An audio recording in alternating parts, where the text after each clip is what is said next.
Now, I must admit that I had the wrong understanding on one particular very important aspect of this book when I was reading previous chapters.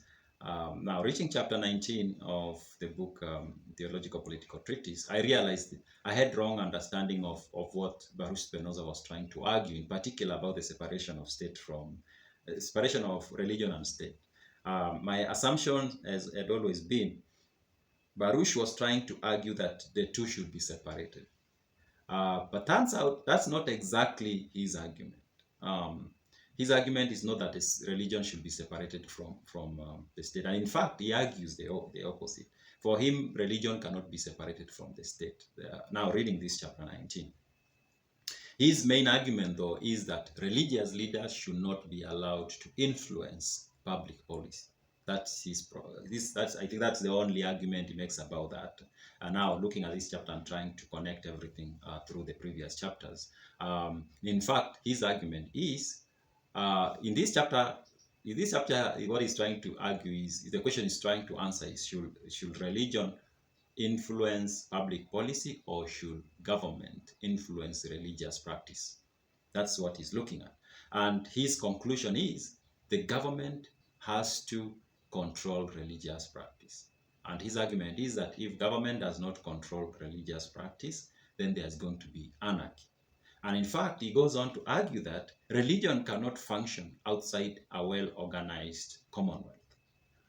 There is no way that religion can function in Sana. And I was thinking about it and it made a lot of sense. If there is no social organization, so that there is tranquility, there is order, there is no way religion is going to function because people are going to live in the state of nature. And he's argued, and he does make the similar argument in this chapter, that in the state of nature there is no wrong or there's no evil or good or whatever. People just, animals and plants, and just do whatever they need to do to survive.